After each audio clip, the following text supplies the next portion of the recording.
Ding-A-Ling. Freddy was a fine old mountain engine. He knew more about the hills, the valleys, the hidden tracks, and the highland villages than all the other engines. But there were still some things that Freddy didn't know. One morning, Freddy, Peter, Sam, and Mighty Mac were at the wharf. They were very excited. Mr. Percival was going on a family bicycling holiday. James was bringing a new bicycle. Mr. Percival's old bicycle was far too wobbly. "You are late, James," whistled Freddy grandly. "Mr. Percival is waiting." "I came as fast as I could," James wheezed crossly. Freddy was to deliver the bicycle, so it was loaded onto his flatbed. "There's no bell," James huffed. "I don't think a bicycle bell is important," puffed Freddy. "It's very important," snorted James. "It's like a whistle. It lets everyone know you're there." That made Freddy feel very silly. "One of you must find a bell for Mr. Percival's bicycle right away," James steamed snootily. Peter, Sam, and Mighty Mac didn't know where to find one, so they looked at Freddy. Freddy didn't know, but he didn't want to ask James. "Of course I know where to find a bicycle bell," Freddy chuffed quickly. He didn't want James to think he was even sillier. So he puffed quickly out of the wharf. Freddy chuffed along. "Ding-a-long, ding-a-ling, find a bell with the very best ring," he whistled cheerfully. But he couldn't see a bicycle bell anywhere. Freddy puffed up to a farmer with his cows. "Hooray," he chuffed.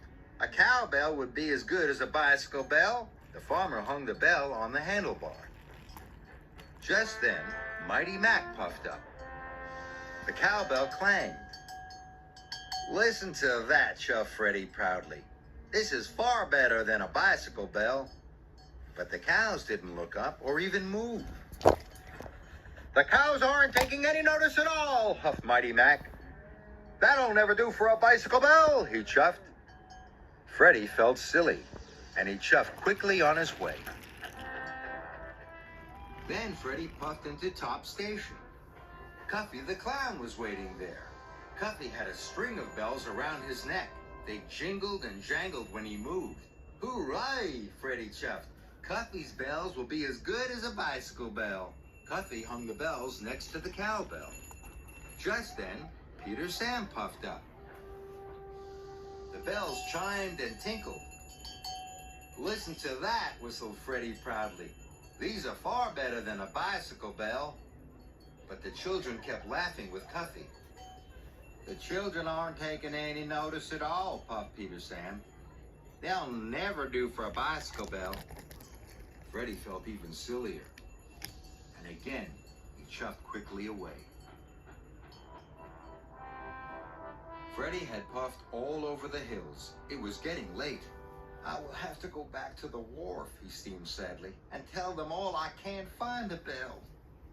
And he huffed slowly away.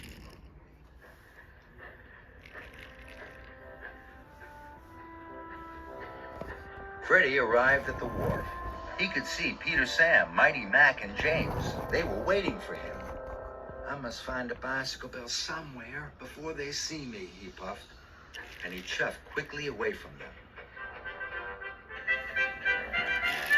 Freddy looked everywhere. And then he saw it. A shiny new school bell. "Hooray," he whistled. "A big school bell is far better than a little bicycle bell. With a bell that big, everyone will know Mr. Percival is there." The workman put the bell on the bike, but it was very heavy. The bicycle toppled off the flatbed and crashed to the ground.